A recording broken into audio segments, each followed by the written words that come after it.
नमस्कार दोस्तों, आज हम आपको एक ऐसे सीरियल किलर की कहानी सुनाने जा रहे हैं जिसने न सिर्फ खौफनाक हत्याएं की बल्कि अपने अपराधों के सबूत खुद इंटरनेट पर छोड़ता गया।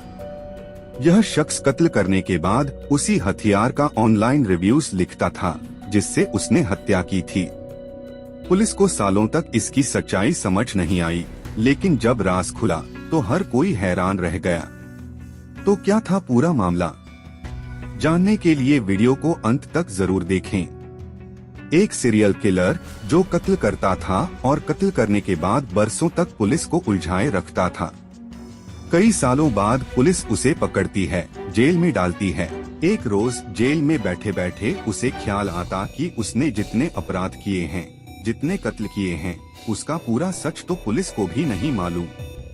जब अंदर ही आ गया हूँ तो क्यों न सच्चाई बता दूं। तब उसने जेल के अंदर से एक न्यूज़पेपर से संपर्क किया और कहा, मैं आपको अपनी कहानी बताना चाहता हूँ। मैंने जितने कत्ल किए उतने पुलिस को पता भी नहीं है। उस अखबार के साथ उसका टाई अप होता है। फिर वह अखबार को अपनी पूरी कहानी बताता है। इसके बाद उसकी सच्चाई सामने आती है। जब पुलिस ने उसकी गहराई से जांच शुरू की और उसके लैपटॉप की तफ्तीश की तो उन्हें एक चौंकाने वाली चीज पता चली। उसे अमेजन रिव्यू किलर का नाम क्यों दिया गया? दरअसल कत्ल करने के लिए उसने जितने औजार और हथियार इस्तेमाल किए थे वह बाकायदा अमेजन पर उनके रिव्यू लिखता था।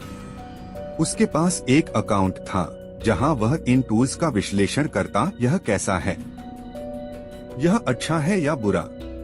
यह कितना अच्छा काम करता है? जब पुलिस को उसके लैपटॉप का डेटा मिला और उन्होंने उसके लिखे सारे रिव्यू पढ़ने शुरू किए तो पूरी सच्चाई सामने आ गई। मीडिया ने उसे अमेजन रिव्यू किलर का नाम दिया।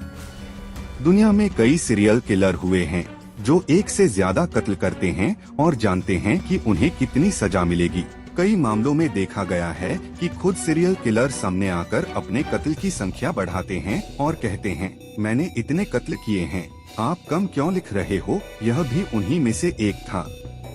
इस कहानी की शुरुआत 70 के दशक में अमेरिका के फ्लोरिडा शहर से होती है। वहाँ एक लड़का रहता था जिसका नाम टेड कोलप था।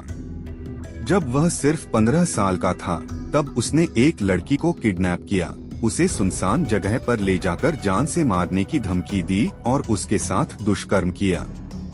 बाद में वह लड़की किसी तरह पुलिस स्टेशन पहुंचती है और शिकायत दर्ज कराती है। पुलिस टेड को गिरफ्तार कर लेती है और उसे 15 साल की जेल की सजा होती है। जेल में रहते हुए उसने पढ़ाई शुरू की और कंप्यूटर साइंस में ग्रेजुएशन की डिग्री हासिल कर ली। फिर 2000 के आसपास वह जेल से बाहर आया। थोड़े समय तक वह अलग अलग नौकरियां करता रहा।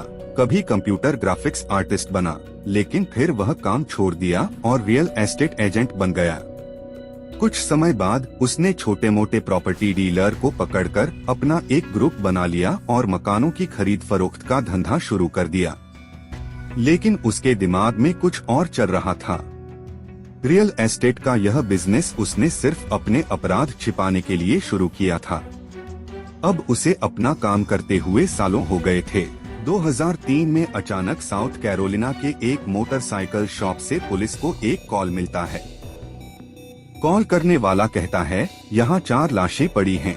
पुलिस की टीम मौके पर पहुँचती है और देखती है कि वहाँ वाकई 4 शव पड़े हैं। चारों को गोली मारी गई थी। पुलिस जांच शुरू करती है, लेकिन कातिल तक नहीं पहुँच पाती। समय बीतता जाता है और यह केस ठंडे बस्ते में चला जाता है। 12 साल बीत जाते हैं। 2015 में एक महिला पुलिस के पास पहुंचती है और रिपोर्ट दर्ज कराती है कि उसकी दोस्त और उसके पति, जो हाल ही में शादीशुदा थे, लापता हो गए हैं। दोनों से संपर्क करने की कोशिश की गई, लेकिन उनके फोन स्विच ऑफ आ रहे थे। पुलिस उनकी तलाश शुरू करती है। आखिरकार पुलिस को महिला के मोबाइल से एक लोकेशन मिलती है। जब वे उस लोकेशन पर पहुंचते हैं तो वहां एक खौफनाक नजारा दिखता है। वह महिला जंजीरों से बंधी हुई थी। पुलिस उसे आजाद कराती है और जब उससे पूछताछ करती है तो वह बताती है, जिस आदमी ने मुझे किडनैप किया उसने मेरे सामने मेरे पति को गोली मार दी और फिर मुझे इस जगह पर कैद कर लिया। पुलिस को शक होता है। वे उस प्रॉपर्टी की डिटेल निकालते हैं और पता चलता है कि यह प्रॉपर्टी टॉर कोलहेप के नाम पर थी।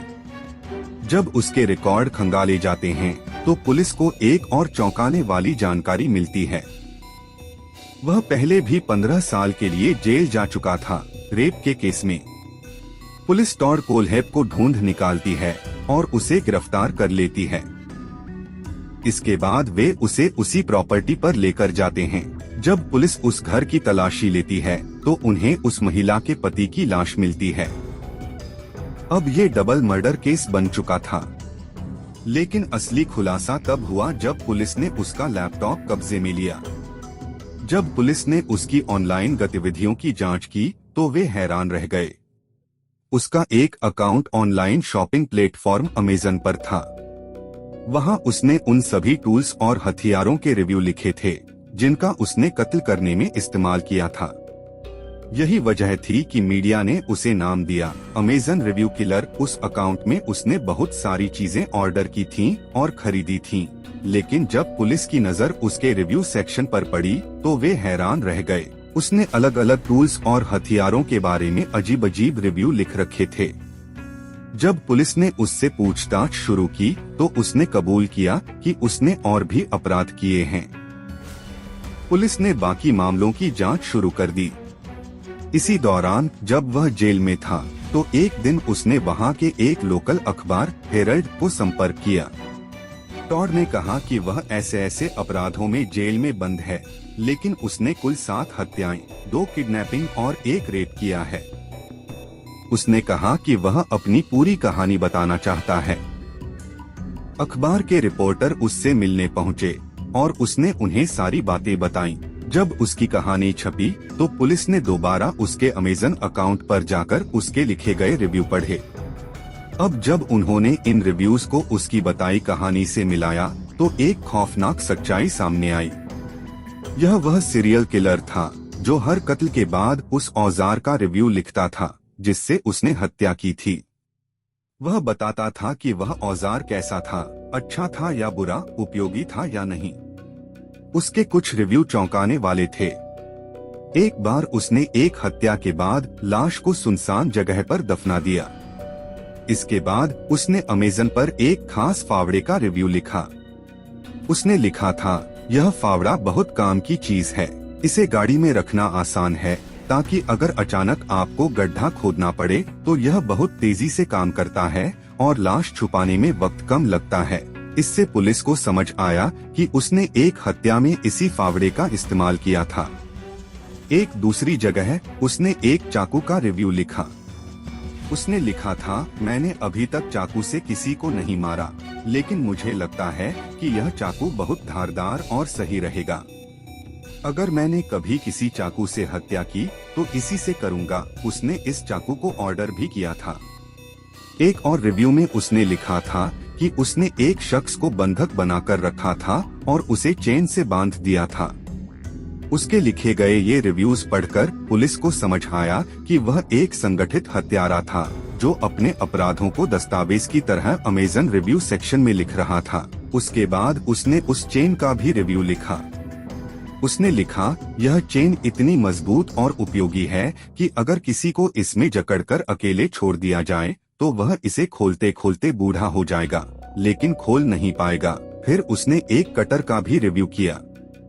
उसने लिखा, यह कटर बहुत आसान है, इसे कहीं भी अपने साथ कैरी किया जा सकता है।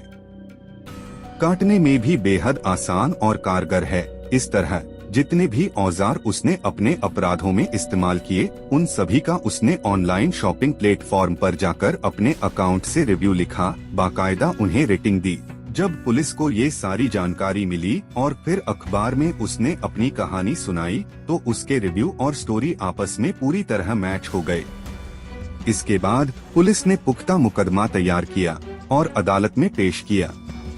अंततः अदालत ने उसे बिना किसी पैरोल के 7 बार उम्र कैद 7 लाइफ सेंटेंसेस विदाउट पैरोल की सजा सुनाई।